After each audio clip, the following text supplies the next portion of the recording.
इस कार्यक्रम के पुण्यार्जक हैं जैन इंटरनेशनल सेवा ऑर्गेनाइजेशन जीसो। निःशुल्क जैन माइनॉरिटी कार्ड प्राप्त करने के लिए 9059054563 व्हाट्सएप पर हाय सेंड करें और अपने नाम के साथ निःशुल्क जैन माइनॉरिटी कार्ड अभी प्राप्त करें। मैं जानती हूं कि तुम वैरागी हो, मगर मेरी बात तुम्हें माननी पड़ेगी। 24 तीर्थंकर, सभी तीर्थंकर वैरागी होते हैं। जन्म से ही वैरागी होते हैं। विवाह करने पर भी वो वैरागी हैं। उनका हृदय कभी भी भोगों में नहीं रहता। भोग भोगने पर भी उनका मन भोगों में नहीं होता। यह अद्भुत बात है। और इसलिए कि तीर्थंकर परमात्मा जो विवाह करते हैं और जो भोग भोगते हैं, वो भोग भोगने के लिए नहीं भोगते, वो कर्मों को खपाने के लिए भोग भोगते हैं।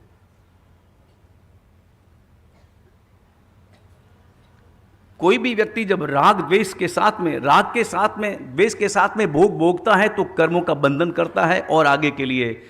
और तीर्थंकर परमात्मा का जन्म कर्म बंधन के लिए नहीं, कर्म निर्जरा के लिए होता है। उनका हर कार्य, हर क्रिया कर्म निर्जरा के लिए है। बेटा तुम वैरागी हो, मगर एक बात मेरी माननी पड़ेगी। आप बोलो तो सही मां, आप जो बोलो मैं मानूंगा, आप बोलो तो सही। बेटा बस मेरी एक ही इच्छा है, एक ही इच्छा है, मेरी आखिरी इच्छा मान लो, अंतिम इच्छा मान लो, मूल इच्छा मान लो, एक ही मेरी इच्छा है, वो तुम्हें पूरी करनी पड़ेगी। मैं मां हूं, मां की इच्छा बेटा पूरी नहीं करेगा तो कौन करेगा? नीम कुमार ने कहा, मां इतनी लंबी भूमिका की क्या जरूरत है? एक बात कहो, जो भी कहना है वो कहो। नहीं बेटा पहले तू संकल्प करके तू मेरी बात मानेगा ही। मां एकदम से होशियार थी, पहले एक अच्छी तरह से उसको शब्दों में बांध लेना चाहती थी। तू मेरी बात मानेगा। मां मैंने मना कब किया है? आप बोलो तो सही, बोल के तो बताओ। मां ने कहा, बेटा तू अपनी इच्छा से मत जी, मेरी इच्छा के लिए, मेरे खातिर तू मेरी बात मान। बात तो बताओ ना, इतनी देर हो गई, भूमिका मुझे बात तो बताओ, बात क्या है? देखो बेटा बात एक ही है। देख मैं तुझे एक अद्भुत रूप में देखना चाहती हूं, मैं तुझे एक अलग दृश्य में देखना चाहती हूं। आप जो कहो मैं कर लूं, क्या करना है?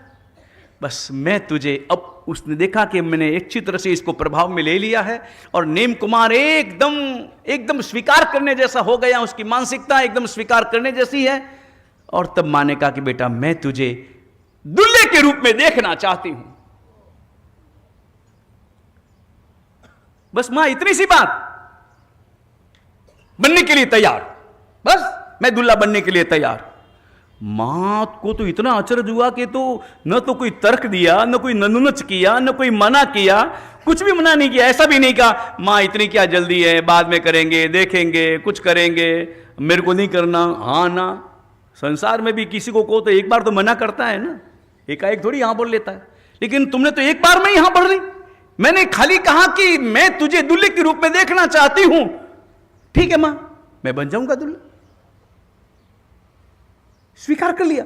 मां तो एकदम नाच उठी, बोले मैंने तो खोटी फोगट में कल्पनाएं की थी कि ये मना करेगा नहीं, ये तर्क करेगा नहीं, ये वो करेगा। इसने तो कुछ नहीं कहा, मैंने जो ही कहा हाँ बोली। मां के मन में आया आखिर बेटा तो मेरा है, मेरी बात नहीं मानेगा तो किसकी मानेगा?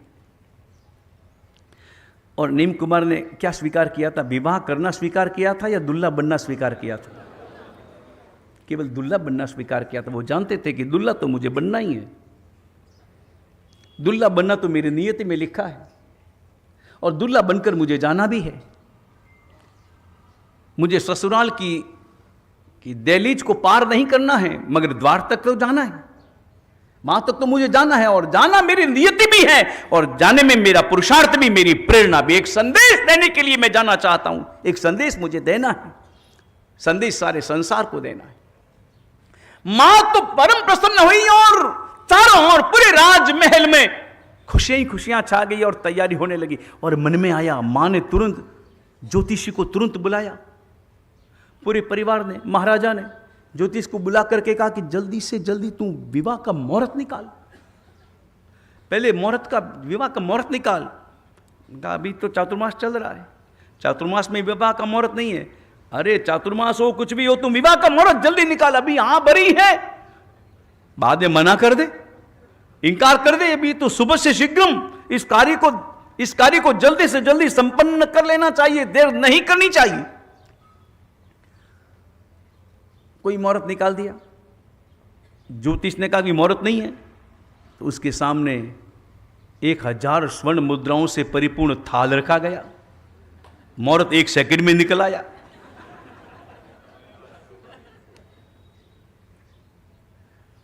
सोने की मोहरों का प्रभाव बड़ा गजब गजब का है। यह मुहूर्त शुभ है, माना कि इसमें उतने उच्च योग नहीं है, मगर भी एक योग बड़ा सुंदर मिल रहा है। बोलने में तो ज्योतिष लोग बड़े माहिर होते हैं। भद्रा है, मगर भद्रा निवारण का इसमें उपाय भी मौजूद है। इसमें नक्षत्र ऐसा मिल गया है, इसमें नवमांश ऐसा मिल गया है, ग्रह कुल मिलाकर के ऐसे बैठ गए आप तो बिल्कुल बड़े ठाठ से करो और बारात की तैयारी। और वो बारात चली, लाखों आदमी बारात में।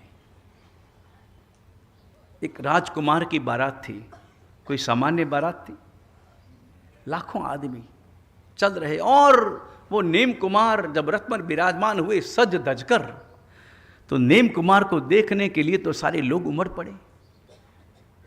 पूरी दुनिया में उस समय में उनसे ज्यादा सुंदर कोई नहीं, उनसे ज्यादा पूरी दुनिया में शक्तिमान उनसे ज्यादा कोई नहीं, तीर्थंकरों से ज्यादा कोई सुंदर दूसरा हो ही नहीं सकता।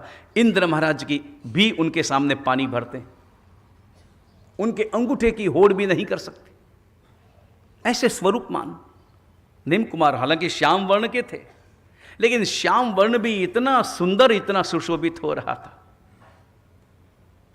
और नेम कुमार बैठे रथ पर, सद झद कर बैठे, लाखों लोग चले, पूरा परिवार चला। पहले से ही सारे निर्णय तो हो चुके थे, सगाई की जा चुकी थी। किसके साथ? राजुल के साथ, राजीमती के साथ। और वो राजुल इंतजार कर रही, प्रतीक्षा कर रही, बैठी जरोखे में, बारात आएगी। वो खुद भी सज धज रही और बारात चली।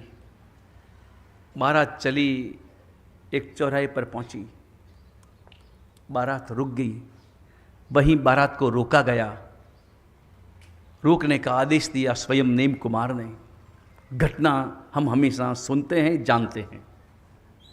हम हमेशा सुनते हैं कि वहां पर पशुओं का बाड़ा, पशु बांधे हुए, और नेम कुमार ने सोचा इतने पशु मारे जाएंगे, बारात को खिलाने के लिए इनका उपयोग किया जाएगा।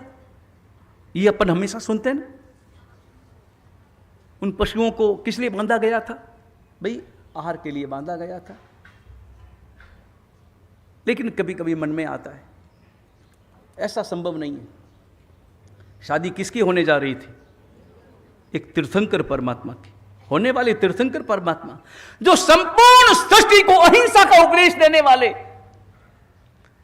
अहिंसा का जीवन जीने वाले, और संसार में भी, वर्तमान में भी आपके संबंध होते हैं ना। कभी जब आप कभी सगाई संबंध करते हैं और जब बारात लेकर के जाते हैं तो परस्पर वार्तालाप होता है कि नहीं होता है? बैठ करके भाई सामने वाले पूछते हैं कि कितने लोग आएंगे बारात में, पूछते हैं, सब पूछते हैं। और इधर वाले भी पूछते हैं भाई कि आप भोजन क्या बनाएंगे, आपका मेनू क्या रहेगा, मतलब एकदम सुव्यवस्थित, आपका आचरण क्या है, आपका जीवन क्या, सब देखते हैं ना। देख करके सब मेनू तय करते हैं। जानते नहीं थे सामने वाले, वो राजुल के परिवार वाले जानते नहीं थे कि ये कौन महापुरुष हैं। तो उनका व्यवहार कैसा, उनका खान पान कैसा है। जिस परिवार में, जिस घर में तीर्थंकरों का जन्म हुआ हो, वो घर क्या मांसाहारी हो सकता है? और उनकी बारात को जिमाने के लिए पशुओं का आहार हो सकता? सवाल ही पैदा नहीं होता। और एक बात, जब बारात जाती है ना, तो सामने राजमहल और बाड़ा उसके पहले आया, बाड़ा रास्ते में आया, तभी तो दरवाजा खोला, तभी तो नेमनाथ की बारात रुकी। रास्ते में आया बाड़ा। अगर मान लो भोजन के लिए बनता है तो भोजनशाला कहां होती है? भोजनशाला आगे होती है कि पीछे होती?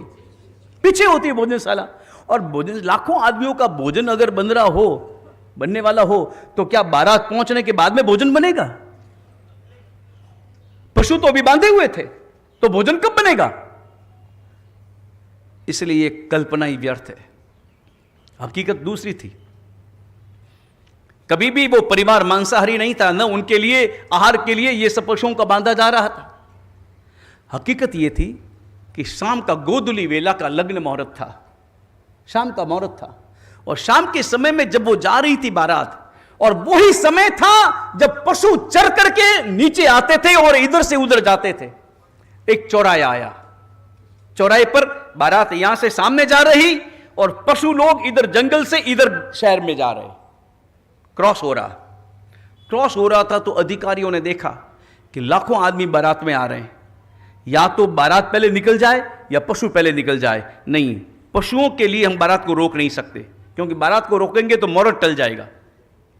इसलिए पशुओं को रोका, बाड़ा बांध दिया, एक टेम्परेरी बाड़ा बना दिया, डोरियां बांध दी ताकि पशु रुक जाए, बाद में जाए और बारात पहले निकल जाए। होता है ना ऐसा, कभी कोई मिनिस्टर आने वाले हों तो ट्रैफिक रोक दिया जाता है, ऐसे ही ट्रैफिक रोक दिया गया, उन पशुओं को वहीं रोका गया। पशुओं को रोका गया, नेमिनाथ की बारात निकली और बारात पहुंची, और वो पशु अपने मन में क्रंदन कर रहे, पशु अपने मन में ये समझ रहे कि हमको रोका क्यों गया। रोका गया मतलब मारने के लिए रोका गया। उनके मन में दर्द उठा, उनकी कल्पनाओं में पशुओं को ऐसा ही लगा कि हमको मारने के लिए रोका गया। वो रोने लगे, चीखने लगे, चिल्लाने लगे, पुकार करने लगे, और वो पुकार सुनी किसने? नेमिनाथ परमात्मा ने। ठहरे, नेमिनाथ परमात्मा ने कहा, बारात के लिए पशुओं को थोड़ी देर के लिए भी रोकना। पशु जा रहे हैं, गाय जा रही है अपने बछड़े को दूध पिलाने के लिए, उसे अगर घंटा 2 घंटा रोक दिया गया तो उस बछड़े की हालत क्या होगी, उस मां की हालत क्या होगी? नहीं, पशुओं को थोड़ी देर के लिए भी बंधन में बांधना हिंसा है। तुरंत गए, बाड़ा खोला, पशु दौड़ करके जाने लगे और पहुंचे अपने अपने घरों में पहुंचने लगे। वो उछलने लगे, वो कूदने लगे। नेमिनाथ परमात्मा जानते थे कि बारात में आना मेरी नियति है, बारात में आना नियति है, लेकिन वो ये भी जानते थे कि शादी नहीं करना भी मेरी नियति है। शादी भी मेरे भाग्य में नहीं है, मेरे कर्मों में नहीं है, क्योंकि मेरे भोगावली कर्म कोई बाकी ही नहीं है, तो विवाह करने का कोई कारण ही नहीं है। बाड़ा खोला, पशु निकले और उपदेश दिया जनता को कि थोड़ी देर के लिए भी किसी को कष्ट मत दो। वो थोड़ी देर का कष्ट भी हिंसा की गणना में आता है। संपूर्ण अहिंसा का पालन करना है। और रथ को वहीं से मोड़ लिया, मोड़ करके चल दिए। राजुल का प्रेम देखो। नेमिनाथ परमात्मा से राजुल ने पुकार की। नेमिनाथ परमात्मा ने कहा, चिंता मत करो, 9 भवों तक हमारी प्रीति रही है, और अब प्रीति ऐसी बंधनी है कि फिर कभी अलग होना ही नहीं है। जब केवल ज्ञान हो जाएगा तब तुमको भी आना है, और आकर के तुमको भी हम में, मुझ में, केवल ज्ञान की ज्योति में समा जाना है। वो राजुल और नेमिनाथ परमात्मा की जो प्रीति है, जो विवाह में भले नहीं बदली, मगर वो प्रेम अमर प्रेम हो गया। 9 भवों की लगातार प्रीति चली आ रही थी, ये 9वां भव था, और 9वें भव की प्रीति सदा सदा के लिए अमर हो गई।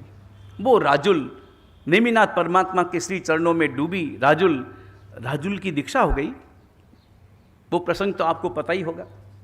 अपने यहाँ पर कुशल वाटिका में गिरनार तीर्थ बन रहा है। एक तरफ समित शिखर है और एक तरफ गिरनार है। गिरनार में जो गिरनार की टूंकें बन रही, उसके साथ साथ वो गुफा भी बन रही है, राजुल की गुफा, रथनेमी की गुफा। वो प्रसंग भी सुनने जैसा है। राजुल की दीक्षा हो गई। दीक्षा होने के बाद नेमिनाथ परमात्मा की दीक्षा हुई, केवल ज्ञान। परमात्मा के 3 कल्याणक गिरनार में हुए, दीक्षा कल्याणक, केवल ज्ञान कल्याणक और निर्वाण कल्याणक। केवल ज्ञान होने के बाद में जब राजुल की दीक्षा हो गई, दीक्षा होने के बाद में एक बार जब समवस्त्र से लौट रही थी तो बरसात हो गई। बरसात में उसके कपड़े भीग गए, तो कपड़ों को सुखाने के लिए गुफा में गई। गुफा में अंधेरा था, अंधेरे के कारण से नजर नहीं आया कि भीतर कौन है, और भीतर कौन साधना कर रहे थे? रथनेमी साधना कर रही थी। वो अंदर थे, थोड़ा सा अंतर है। बाहर से प्रकाश से जो अंधेरे में जाए उसे नजर नहीं आएगा, लेकिन अंधेरे में जो बैठे थे तो उनको राजुल नजर आई। और राजुल तो जल्दी गई और जल्दी जाकर के उसने अपने गीले कपड़े उतारना प्रारंभ किया। गीले कपड़े उतारे और रत्नेमी की नजर पड़ी और रत्नेमी का मन बदल गया। राजुल के रूप को देखा और आसक्ति उसके अंतर में आ गई और उसी समय उसने प्रार्थना करनी प्रारंभ की। राजुल को लगा कि यहां कोई है, तुरंत अपने कपड़ों को वापस समेटा और समेट करके एक घटना, बाहर भागी नहीं, राजुल बाहर नहीं गई, लोगों को नहीं बुलाया, चीख पुकार नहीं की, बल्कि रत्नेमी को उपदेश दिया और ऐसा उपदेश दिया कि तुम किस कुल के हो, किस खानदान के हो। मैं तो एक उल्टी हूं। उल्टी होती है ना अपने, कभी किसी ने कोई ग्रहण किया आहार और उल्टी कर दी, उल्टी करने वमन हुआ, उल्टी कर दी, वो उल्टी वाला जो पदार्थ है वो दोबारा कोई चाटता है, कोई लेता है, उल्टी को कोई ग्रहण करता है, सवाल ही पैदा नहीं होता। राजुल ने कहा मैं तो उल्टी हूं, मुझे छोड़ा है, किसने छोड़ा? नेमिनाथ ने छोड़ा। तो मैं उल्टी हूं और तुम उसमें रस देते हो, तुम साधु हो, अपने कुल को देखो, अपने खानदान को देखो। वो 10वें कालिक सूत्र का दूसरा अध्याय, दूसरे अध्याय में वो कथा है, रत्नेमी की कथा है, राजुल की कथा है, राजुल के उपदेश की कथा है। राजुल के उपदेशों से वो प्रभावित हुए और रत्नेमी पुनः अपनी साधना में, अपने महाव्रतों में स्थिर हो गए। ऐसी वो राजुल नेमिनाथ परमात्मा का आज जन्म कल्याणक, सावन सुदी पंचमी को, सावन सुदी छठ को परमात्मा का दीक्षा कल्याणक नेमिनाथ परमात्मा के श्री चरणों में हम वंदना करते हैं। वर्तमान में गिरनार की यात्राएं बहुत होती है और गिरनार में जिस प्रकार का अभिषेक होता है वैसा ही अभिषेक तो अब जगह जगह चलता है और अपने यहाँ पर भी कुशल वाटिका में हर शनिवार को गिरनार भक्त मंडल के द्वारा वो ठाठ से, वो भक्ति के साथ, वो भक्ति भावों से परिपूर्ण होकर हर शनिवार को अभिषेक होता है। निश्चित रूप से उनकी अनुमोदना करते हैं और नेमिनाथ परमात्मा के श्री चरणों में वंदना करके वो करुणा का संदेश, वो करुणा का संदेश हम अपने हृदय में धारण करते हैं। हर व्यक्ति को करुणावान बनना है, किसी को कष्ट नहीं देना है। आज की बातें दो, नंबर 1 करुणावान बनना है और नंबर 2 किसी को भी जहर नहीं उंडेलना है। वो काम अपने अंतर में संकल्प करना है। वीतराग परमात्मा की आज्ञा विरुद्ध कुछ भी कहा गया हो, मिच्छामि दुक्कडम। इस कार्यक्रम के पुण्यार्जक हैं जैन इंटरनेशनल सेवा ऑर्गेनाइजेशन जीसो। निःशुल्क जैन माइनॉरिटी कार्ड प्राप्त करने के लिए 9059054563 व्हाट्सएप पर हाय सेंड करें और अपने नाम के साथ निःशुल्क जैन माइनॉरिटी कार्ड अभी प्राप्त करें।